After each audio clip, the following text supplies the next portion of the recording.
안녕하세요. 매일 새로운 사연을 전하는 읽어주는 사연 라디오입니다. 구독과 좋아요, 많은 공유 부탁드립니다. 오늘의 사연 시작할 안녕하세요. 맞벌이 부부를 하고 있는 결혼 3년 차 여자입니다.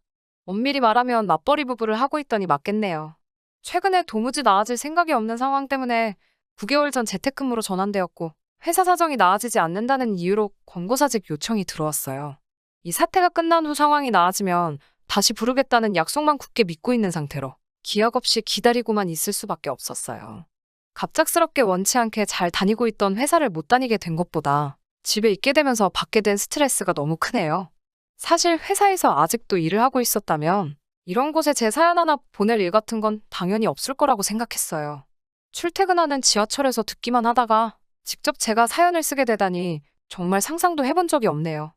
해도 너무한 시어머니 때문에 쉬는 동안 집에서 맘고생만 하다가 얼마 전에 그나마 한 번은 되돌려드릴 기회가 있었어요. 그 이야기를 해볼까 합니다.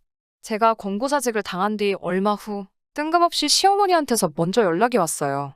집에만 있으니까 심심하지 않냐며 신우도 외출했고 집에 어머님밖에 안 계시다고 점심 식사나 하러 오라고 하시더라고요. 여기까지만 들으시면 딱 보기에는 혼자서 침울해 있는 며느리 걱정해주시는 좋은 시어머니처럼 보이지 않나요? 하지만 사실 본심은 그게 아니세요. 사실 시어머니는 결혼하고 나서 제가 전업주부가 되지 않고 계속 회사를 다니겠다고 했을 때 엄청 노발대발하시며 반대를 하셨어요. 처음 회사에서 권고사직 이야기를 들었을 때 겉으로는 내색을 안 했지만 저는 거의 멘붕 상태였거든요. 남편의 월급도 220 정도로 나이에 비해 턱없이 적은 편이기도 하고 아직 갚아야 할 대출도 많았고요. 신랑하고 저 사이에 아직 아이는 없지만 언젠가 생길 아이를 위해 미리 한 푼이라도 더 벌 수 있을 때 최대한 많이 모아두고 싶었어요. 아이가 하고 싶은 게 생겼을 때 경제적으로 여건이 안 되면 아이한테도 미안하지만 저희도 그것 때문에 얼마나 마음이 찢어지겠어요. 그런 생각에 저와 신랑은 못해도 대출금이라도 다 갚은 뒤에 천천히 아이를 가질 계획이었어요. 그때가 되면 직장을 그만두고 아이 뒷바라지 해주는 전업주부를 할 생각도 있었는데 예상하지 못한 실직에 적잖이 당황했었어요. 시어머니는 권고사직을 당한 저의 이야기를 처음 들으셨을 때 위로는 못해줄 망정 너 내가 그럴 줄 알았다. 결혼했으면 여자가 집에서 애나 키워야지 무슨 일을 한다고 그러냐? 이참에 그냥 빨리 아이나 만들어서 다시 출근할 생각 말고 애나 키워라. 이런 식으로 이야기를 하셨어요. 아무튼 그 일이 있고 나서 저한테는 그런 사소한 말들이 큰 상처로 남아 안 그래도 멀게만 느껴졌던 시어머니인데 그런 시어머니가 난데없이 점심 식사를 하자고 부르셨으니 더욱 더 불편하고 가기 싫어졌어요. 어떻게든 피할 방법을 찾았지만 별다른 변명거리가 떠오르지 않더라고요. 결국 마스크 꽁꽁 싸매고 시댁으로 출발했어요. 시댁은 저희 집에서 그렇게 멀지 않은 거리에 있습니다. 지하철을 한 번 갈아타기는 하는데 그래도 역 7개만 지나면 되거든요. 택시를 타도 10,000원 안짝으로 나와요. 그래도 암만 시어머니가 먼저 부르셨어도 택시비라도 아껴서 배달 음식이라도 하나 시켜드리려고 지하철을 타고 갔습니다.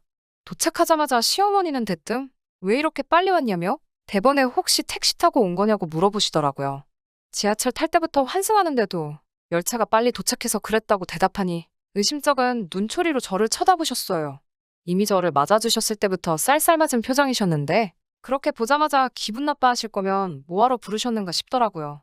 그래도 최대한 참으면서 식사는 뭘 드시고 싶냐고 여쭤보고 짜장면이랑 탕수육이라도 하나 시켜드릴까요?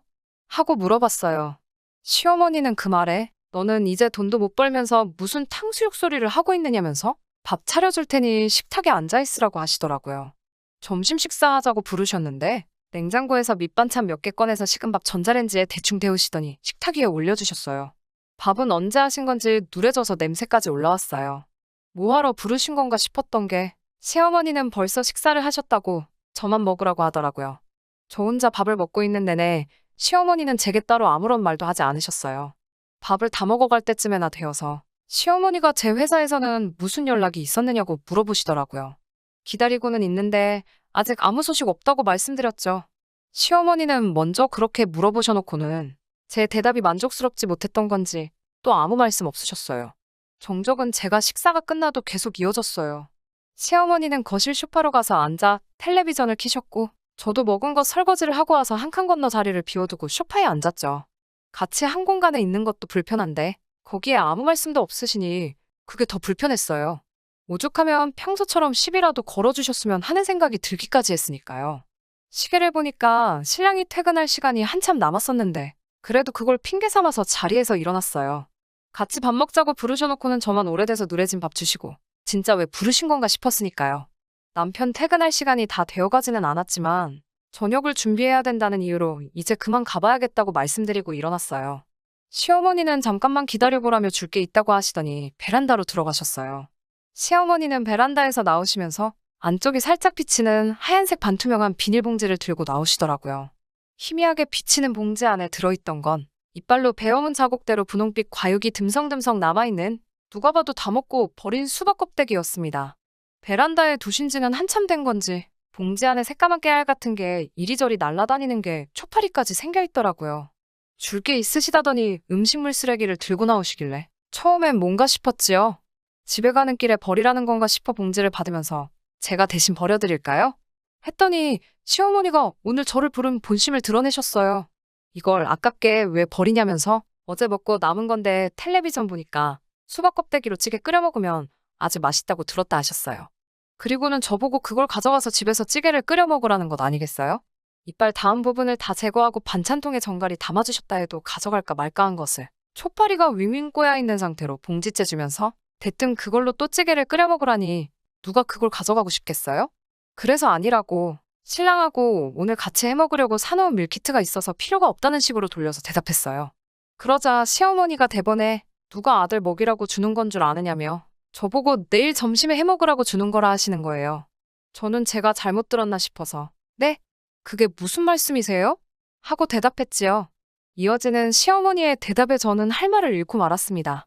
보아하니 회사에서는 돌아갈 가망도 없이 완전 잘린 것 같은데 이제 돈도 못 벌게 된 지도 한참 지났는데도 아직도 아이 소식도 없지 않느냐고 말하시면서 아들이 혼자서 힘들게 벌어오는 돈을 제가 흥청망청 쓰고 있다는 듯이 이야기하더라고요. 회사 다닐 때보다 살도 뒤룩뒤룩 쪄가지고 안 봐도 제가 집에서 아들이 벌어온 돈으로 놀고 먹으며 뭘 하고 있는지 뻔히 보인다고 몸소 절약을 실천할 수 있게 자기가 저를 도와주는 거라 하시더군요. 마음 같아서는 점심때마다 딴짓 못하게 시가로 불러 식사를 하고 싶지만 매번 시어머니가 며느리 밥상 차려주는 것도 웃기지 않느냐며 차라리 이참에 절약하며 사는 법을 가르쳐 줄 테니 잘 배우라고 하셨어요. 정말 어이가 없었습니다. 말이 끝나자마자 수박 껍데기가 담긴 봉지를 저에게 쭉 들이미는데 지하철 타고 가야 하는데 이걸 어떻게 들고 가냐고 신랑이 출근할 때 차를 가져갔으니 퇴근길에 들려서 가져오라고 시키겠다고 했어요. 시어머니는 완강하게 가져가지 않겠다고는 제 말에 혀를 찢찢 차시면서 됐다고 대답하셨습니다. 네가 온 김에 가져가는 게 맞지. 고작 이런 것 때문에 바쁜 우리 아들 오라가라 할 수가 없다며? 시어머니 알기를 아주 우습게 안다고. 제가 안 가져가면 버릴 테니 이리 달라고 하시더라고요. 어차피 버릴 거면 음식물 쓰레기가 맞다는 거고 시어머니 본인도 수박 껍데기로 찌개를 끓여 드실 생각이 없어 보였는데 그럴 거면 당최 저한테 왜 주시려는가 싶었어요. 지하철을 타러 가려니 여기까지 100마리는 되는 것 같고 안 그래도 더웠던 날에 짜증까지 나니 몸에 열이 확 올라서 그냥 지나가는 택시를 잡아 집으로 돌아왔습니다. 신랑이 퇴근하면 이 사실을 낱낱이 말해서 시어머니가 앞으로 제게 이런 식으로 하지 못하게 해달라고 하려고 벼르고 있었어요. 신랑이 퇴근하고 들어왔는데 문을 쾅 하고 닫고 들어와서는 저에게 대번에 화를 내더라고요. 자초지종은 듣지도 않고 시어머니가 전화로 선수를 치신 건지 너는 우리 엄마가 우습게 보이냐면서 화를 내더라고요. 생각지도 못한 남편의 반응에 시어머니가 대체 내가 뭘 주신지 아느냐고 한마디 따져 물었죠.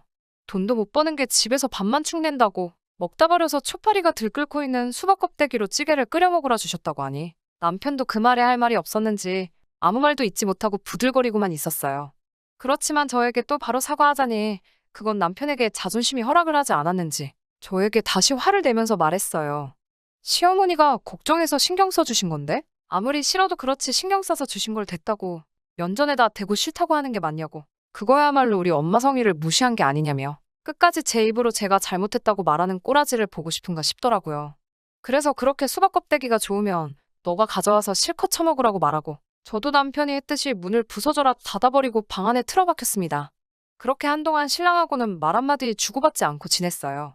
암만 시어머니와 있던 일이라도 지 마누라가 부당한 일을 당했는데도 고집을 부리면서 끝까지 저만 잘못한 거고 시어머니는 아무 잘못 없다고 일관하는 모습이 너무 화가 나더라고요. 어디다가 풀 곳도 없고 저도 원치는 않았지만 친정엄마한테 전화해서 이 사실을 이야기했어요. 시어머니와 작은 마찰이 있을 때 이런저런 사건들을 친정엄마에게 이야기했더니 저보다 더 분개하시고 괜히 결혼을 허락했다며 스트레스 받으시면서 마음고생을 하셨거든요. 또 이런 일로 스트레스 받으실까 싶어 친정엄마한테는 되도록 시어머니와 있던 일을 말하지 않으려고 했는데 친정엄마는 역시나 그날의 사건을 가지고 미친 거 아니냐며 치를 떠셨죠. 엄마가 좋은 생각이 있다고 말하시고는 연락을 끊으셨어요. 그 후로 몇 일이 지난 어느 날이었어요. 친정엄마가 저한테는 따로 연락도 없이 서울로 올라오셨더라고요. 미리 말해주셨으면 터미널까지 마중을 나갔겠지 않았냐고 하니 저도 미리 알았으면 안 되는 일이었다고 하면서 양손 가득 들고 오신 아주 특별한 식재료들을 꺼내시더라고요. 엄마한테 이게 다 뭐냐고 했더니 넌 보고만 있으라고 말하고 주방으로 들어가셨어요. 한참 동안 주방에서 왔다 갔다 하시면서 음식을 하시는데 왜소한 체구에 엄마가 그렇게 듬직해 보였던 적이 또 없었네요. 저녁 7시쯤 신랑이 퇴근을 해서 돌아왔어요. 예정에도 없던 친정엄마가 신랑을 반겨주니 엄청 당황하더라고요. 친정엄마는 신랑한테 얼마 되지도 않는 돈 벌어오느라고 이 시간까지 아주 고생이 많다고 뼈가 있는 한마디를 하시며 반겨주시더군요. 신랑이 당황해서 어버버거리고 있는데 엄마가 푼돈 버느라 고생하는 우리 사위 맛있는 저녁이나 한번 대접해보려고 솜씨 한번 발휘했다 하셨어요. 식탁에 앉은 남편은 제 눈치만 보면서 안절부절 못하고 있고 엄마는 일단 이걸로 속 좀 따뜻하게 하라고 닭죽을 내왔어요. 신랑이 식탁 위에 올라온 닭죽을 보더니 표정이 서서히 굳는 게 보이더라고요. 엄마가 준비한 첫 번째 스페셜 요리였어요. 그냥 보기에는 평범한 닭죽이지만 거기엔 먹다 남은 치킨뼈가 몇 개씩 꽂혀 있었어요. 물론 닭죽은 따로 정성스레 끓이신 거예요. 그냥 거기에다가 배달시켜 먹고 남은 치킨뼈를 깨끗이 씻어서 죽 위에 하나씩 꽂아 넣으신 거죠. 마치 그걸로 국물을 우려낸 것처럼 보이게 하려고요. 신랑은 그릇을 받고도 숟가락을 뜨고 있질 못하더라고요. 엄마가 그런 신랑을 보고 왜 안 먹느냐고 물어보시고는 아차차, 내 정신 좀 봐. 하시면서 혹시 지금 짠 반찬이 없어서 못 먹는 거냐고 하셨어요. 그러고선 2가지 반찬을 상위에 올려주셨어요. 신랑이 좋아하는 고추장 멸치볶음과 파김치였어요. 단지 그것도 평소에 해주시던 것과는 다른 모습이었지만요. 멸치볶음은 사실 멸치대가리 볶음이었어요. 멸치 똥 떼면서 따로 모아놓은 멸치대가리만 가지고 따로 해주신 거예요.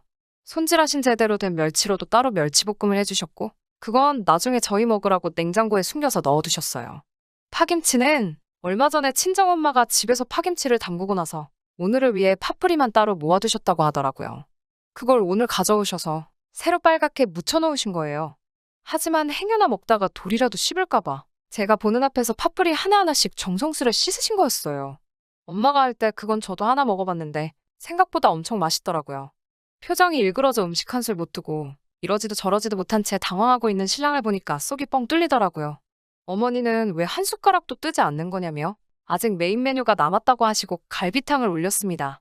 이것 또한 똑같이 LA 갈비를 사오셔서 살코기 부분만 따로 발라내고 뼈와 뼈에 붙어있는 살만 모아서 따로 끓이신 갈비탕이에요. 고기는 따로 양념을 재워두셔서 냉장고 구석에 숨겨두셨고 모레쯤에 간이 잘 배면 그때 구워 먹으라고 하셨어요. 겉보기에는 진짜 남은 음식으로 만든 것처럼 보여서 그런가? 이건 역시 한술 뜨지도 못하고 어쩔 줄 몰라 하는 신랑을 두고 엄마가 한마디 하셨어요. 육해공이 한 상에 다 올라온 진수성찬인데 어찌 밥을 먹지 않고 있느냐고 물으시면서 혹시 시댁에 계신 부모님 생각에 못 먹고 있느냐고 물어보셨어요. 식탁에 차려놓은 음식을 다시 냄비에 부으시더니 친정엄마는 남편에게 사위가 그렇게 효자인지 몰랐다고 그 벌이로 시댁에 용돈하기도 힘들 텐데 이참에 자기가 한 상 차려놨으니 시댁으로 음식들 싸가지고 가서 같이 먹자고 하셨어요. 그렇게 아무 말도 못하고 있는 신랑 데리고 시댁으로 쳐들어갔습니다. 차 안에서 저보고 도와달라는 식으로 저를 쿡쿡 찔러대는데 저는 일부러 모르는 척 했어요. 시댁에 도착해서 초인종을 누르니 남편은 문 앞에서 안절부절 못하고 있더라고요. 시어머니도 문 열어주고 깜짝 등장한 우리 엄마를 보더니 무슨 일인가 당황하셔서는 돌처럼 굳어 계셨어요. 친정엄마는 시어머니께 사위 생각이 나서 음식 좀 해봤는데 사위가 워낙에 효자인지라 사돈어른 생각이 나서 숟가락을 못 두고 있더라며 그래서 다 같이 먹으러 왔다고 하시면서 문 앞에 서 계신 시어머니를 밀치고 안으로 들어왔어요. 조금씩은 음식들을 다시 데워서 상위에 하나씩 올려주시는데 시어머니고 시아버지고 음식들 비주얼을 보더니 말을 잇지 못하고 이게 뭔가 쳐다만 보고 계시더라고요. 저는 엄마가 조리하는 과정을 다 지켜봤기 때문에 맛있게 먹을 수 있었어요. 보기에만 음식물 쓰레기를 재활용한 듯한 음식이었지. 전부 정성스레 준비하셨고 맛도 좋아서 먹는 데는 아무런 지장이 없었거든요. 저랑 친정엄마는 신랑을 포함한 시댁 식구들 밥 한 술도 못 두고 멀뚱멀뚱히 지켜보는 가운데 상위에 차려진 음식을 전부 다 끝냈어요. 그리고 친정엄마가 입을 열으셨죠.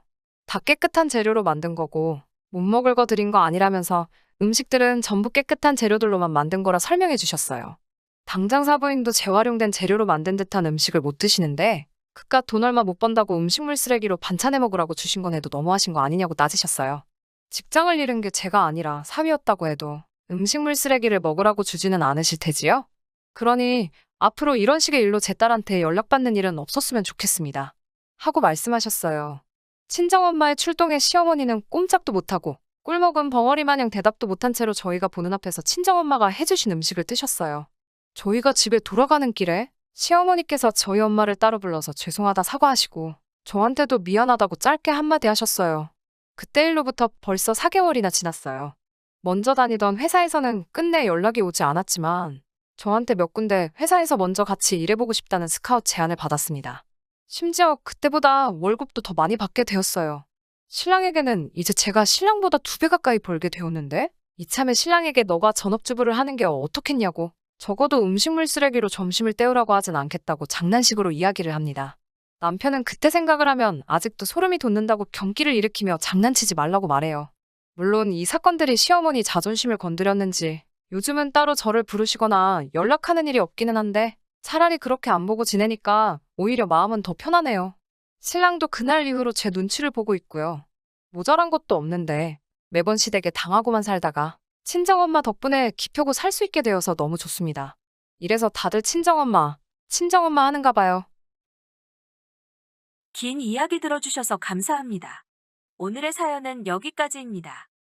구독과 좋아요, 알람 설정해주시면 앞으로 더 좋은 사연으로 찾아오겠습니다. 감사합니다.